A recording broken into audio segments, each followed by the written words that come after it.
ಈಗ ರಾಜ್ಯದ 30 ಜಿಲ್ಲೆಯ 30 ಸುದ್ದಿಯತ್ತ ಗಮನ ಹರಿಸೋಣ. ಬಾಗಲಕೋಟೆಯ ಮೊರಾರ್ಜಿ ವಸತಿ ಶಾಲೆ ಮಕ್ಕಳಿಗೆ ಸರ್ಕಾರಿ ಸೌಲಭ್ಯಗಳು ಸಿಗ್ತಾ ಇಲ್ಲ. ಕಳೆದ 3 ತಿಂಗಳಿಂದ ಸೋಪು, ಪೇಸ್ಟು, ಕೊಬ್ಬರಿ ಎಣ್ಣೆ ಸೇರಿದಂತೆ ಸರ್ಕಾರ ನೀಡ್ತಾ ಇದ್ದ ಕಿಟ್ ಸಪ್ಲೈ ಆಗಿಲ್ಲ. ಪ್ರಸಕ್ತ ವರ್ಷದಲ್ಲಿ ಬರಬೇಕಿದ್ದ ಹೊಸ ಬೆಡ್ ಕಾಟ್ಗಳು ಬಂದಿಲ್ಲ. ಇದರಿಂದ ಮೊರಾರ್ಜಿ ವಸತಿ ಶಾಲೆ ವಿದ್ಯಾರ್ಥಿಗಳು ಗೋಳಾಡ್ತಾ ಇದ್ದಾರೆ. ವಾರ್ಡನ್ ಬಳಿ ಸೌಲಭ್ಯ ಕೇಳಿದ್ರೆ ಅವರು ಕೇಳಿದ ವಿದ್ಯಾರ್ಥಿಗಳನ್ನ ಟಾರ್ಗೆಟ್ ಮಾಡ್ತಾ ಇದ್ದಾರೆ. ಹೀಗಾಗಿ ಸರ್ಕಾರ ವಸತಿ ಶಾಲೆ ಮಕ್ಕಳ ಸೌಲಭ್ಯಗಳಿಗೆ ಕತ್ತರಿ ಹಾಕ್ತಾ ಅನ್ನೋ ಅನುಮಾನ ಮೂಡಿದೆ. ಸರ್ಕಾರಿ ಸೌಲಭ್ಯ ಸಿಗದೆ ರೊಚ್ಚಿಗೆದ್ದಿರೋ ವಿದ್ಯಾರ್ಥಿಗಳು ಸರ್ಕಾರ ಮತ್ತು ಇಲಾಖೆ ಅಧಿಕಾರಿಗಳ ವಿರುದ್ಧ ಆಕ್ರೋಶ ಹೊರಹಾಕಿದ್ದಾರೆ. ನವೋದಯ ಶಾಲೆಯ ಪ್ರವೇಶ ಪರೀಕ್ಷೆ ಸಂದರ್ಭದಲ್ಲಿ ಅಕ್ರಮ ಆರೋಪ ಹಿನ್ನೆಲೆ ಬಿಇಒಗೆ ವಿದ್ಯಾರ್ಥಿ ಪೋಷಕರು ತರಾಟೆಗೆ ತೆಗೆದುಕೊಂಡಿದ್ದಾರೆ. ಬೀದರ್ ಜಿಲ್ಲೆ ಬಸವ ಕಲ್ಯಾಣ ಕೂಬು ಕಾಲೇಜ್ ಪರೀಕ್ಷೆ ಕೇಂದ್ರದಲ್ಲಿ ಹೈ ಡ್ರಾಮಾವಾಗಿದ್ದು, ಎಕ್ಸಾಮ್ ಸೆಂಟರ್ನಲ್ಲೇ ಕ್ಷೇತ್ರ ಶಿಕ್ಷಣಾಧಿಕಾರಿ ಸಿದ್ದವೀರಯ್ಯ ರದ್ನೂರ್ಗೆ ತರಾಟೆಗೆ ತೆಗೆದುಕೊಂಡಿದ್ದಾರೆ. ಇನ್ನು ಪರೀಕ್ಷೆಯಲ್ಲಿ ವ್ಯವಸ್ಥಿತವಾಗಿ ಕೆಲವರಿಗೆ ಚೀಟಿ ನೀಡಲಾಗ್ತಾ ಇದೆ. ಅವರ ಕೋಚಿಂಗ್ ಸೆಂಟರ್ನಲ್ಲಿ ಕಲಿತ ವಿದ್ಯಾರ್ಥಿಗಳಿಗೆ ಪರೀಕ್ಷೆ ಬರೆಯಲು ಸಹಾಯ ಮಾಡಿದ್ದಾರೆ. ಹೀಗಾಗಿ ಬಡ ಮಕ್ಕಳಿಗೆ ಅನ್ಯಾಯ ಆಗ್ತಾ ಇದೆ ಅಂತ ಪೋಷಕರು ಆರೋಪ ಮಾಡಿದ್ದಾರೆ. ತಡರಾತ್ರಿ 3 ಯುವತಿಯರು ಸೇರಿ ಓರ್ವ ಯುವಕನಿಗೆ ಅಶ್ಲೀಲವಾಗಿ ಅವಾಚ್ಯ ಪದಗಳಿಂದ ನಿಂದಿಸಿರೋ ವಿಡಿಯೋ ಜಾಲತಾಣದಲ್ಲಿ ಸಿಕ್ಕಾಪಟ್ಟೆ ವೈರಲ್ ಆಗ್ತಾ ಇದೆ. ಹಾಸನ ನಗರದ ಎನ್ಆರ್ ಸರ್ಕಲ್ನಲ್ಲಿ ಘಟನೆ ನಡೆದಿದ್ದು, ವಾಹನಕ್ಕೆ ಸೈಡ್ ಬಿಡೋ ವಿಚಾರದಲ್ಲಿ ಕಿರಿಕ್ ನಡೆದಿದೆ. ಇದೇ ವಿಚಾರವಾಗಿ ಯುವತಿಯರು ಯುವಕನಿಗೆ ಕೆಟ್ಟದಾಗಿ ಬೈದಿದ್ದು, ನೆಟ್ಟಿಗರು ಅಸಮಾಧಾನ ಹೊರಹಾಕಿದ್ದಾರೆ. ವಿಕಲಚೇತನ ಯುವತಿ ಮೇಲೆ ಯುವಕನೊಬ್ಬ ಅತ್ಯಾಚಾರವೆಸಗಿದ್ದ ಆಕೆಯನ್ನ ಗರ್ಭಿಣಿ ಮಾಡಿರೋ ಘಟನೆ ಮಂಡ್ಯದ ಕೆಆರ್ಪೇಟೆ ತಾಲೂಕಿನ ಗ್ರಾಮದಲ್ಲಿ ನಡೆದಿದೆ. ಅತ್ಯಾಚಾರದ ಬಗ್ಗೆ ಯಾರಿಗೂ ಹೇಳದಂತೆ ಯುವತಿಗೆ ಬೆದರಿಕೆ ಒಡ್ಡಿದ್ದಾನೆ ಅಂತ ಸಂತ್ರಸ್ತೆ ಪಟ್ಟಣ ಪೊಲೀಸ್ ಠಾಣೆಗೆ ದೂರು ಕೊಟ್ಟಿದ್ದಾಳೆ. ಪಕ್ಕದ ಮನೆಯ 27 ವರ್ಷ ಪೃಥ್ವಿ ಎಂಬಾತನಿಂದ ಅತ್ಯಾಚಾರ ನಡೆದಿರೋ ಆರೋಪ ಕೇಳಿಬಂದಿದೆ.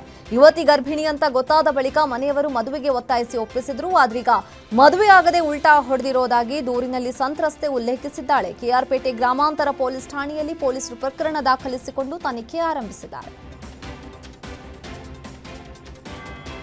ಹುಬ್ಬಳ್ಳಿಯಲ್ಲಿ ಕಾಮುಕನಿಗೆ ಸಾರ್ವಜನಿಕರು ಧರ್ಮದೇಟು ನೀಡಿರೋ ಘಟನೆ ಹುಬ್ಬಳ್ಳಿಯ ಕಸಬಪೇಟೆ ಪೊಲೀಸ್ ಠಾಣೆ ವ್ಯಾಪ್ತಿಯಲ್ಲಿ ನಡೆದಿದೆ. ಈತ ರಸ್ತೆಯಲ್ಲಿ ಓಡಾಡೋ ಅಪ್ರಾಪ್ತ ಬಾಲಕಿಯರನ್ನ ಪುಸಲಾಯಿಸ್ತಾ ಅಸಭ್ಯವಾಗಿ ವರ್ತಿಸ್ತಾ ಇದ್ದಾರೆ. ಢ್ಯಾಂಡ್ ಆಗಿ ಸಿಕ್ಕಿಬಿದ್ದವನಿಗೆ ಸ್ಥಳೀಯರು ಹಿಗ್ಗಾಮುಗ್ಗಾ ಥಳಿಸಿ ಕಸಬಾಪೇಟೆ ಪೊಲೀಸರಿಗೆ ಹಸ್ತಾಂತರಿಸಿದ್ದಾರೆ.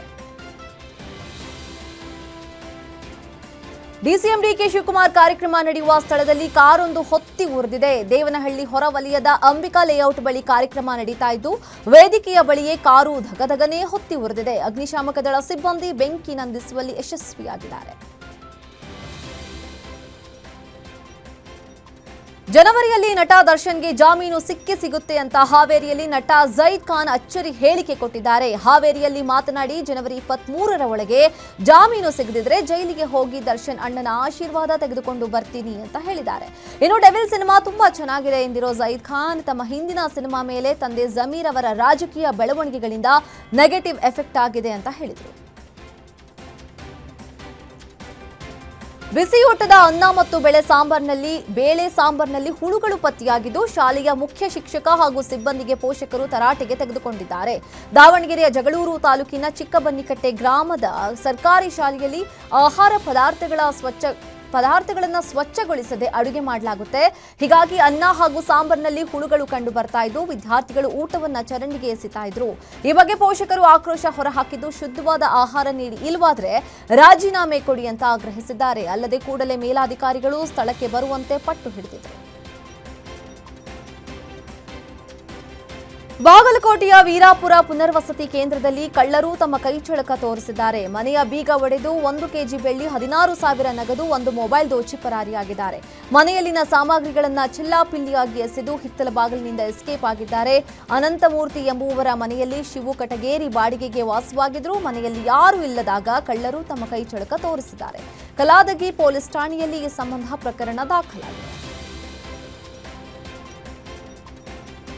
ಮಲೆನಾಡು ಪ್ರದೇಶಗಳಲ್ಲಿ ಕಾಡು ಪ್ರಾಣಿಗಳ ಹಾವಳಿ ನಿರಂತರವಾಗಿ ಮುಂದುವರಿತಾ ಇದೆ. ಇತ್ತ ಜಮೀನಿನಲ್ಲಿ ಕೆಲಸ ಮುಗಿಸಿ ಮನೆಗೆ ಹೋಗುವಾಗ ಚಿರತೆ ಕಂಡು ಕೃಷಿಕ ದಂಪತಿ ಭಯಭೀತರಾಗಿದ್ದಾರೆ. ಚಿಕ್ಕಮಗಳೂರು ಜಿಲ್ಲೆ ಅಂಜಂಪುರ ಸಮೀಪದ ಎರೆವಸೂರು ಗ್ರಾಮದಲ್ಲಿ ಚಿರತೆ ಕಂಡು ದಂಪತಿ ಅಯ್ಯೋ ದೇವ್ರೆ ಪರಮಾತ್ಮ ಬರಬೇಡಪ್ಪ, ನಮ್ಮನ್ನ ಸಾಯಿಸಬೇಡ ಅಂತ ಹಿಂದೆಯೂ ಹೋಗದೆ ಮುಂದೆಯೂ ಹೋಗದೆ ಅಲ್ಲೇ ನಿಂತು ಪರದಾಡಿದ್ದಾರೆ. ಅಲ್ಲದೆ ಅಲ್ಲೇ ಠಿಕಾಣಿ ಹೂಡಿದ ಚಿರತೆ ಓಡಾಡ್ತಾ ಇರುವ ದೃಶ್ಯವನ್ನ ಸೆರೆ ಹಿಡಿದುಕೊಂಡಿದ್ದಾರೆ.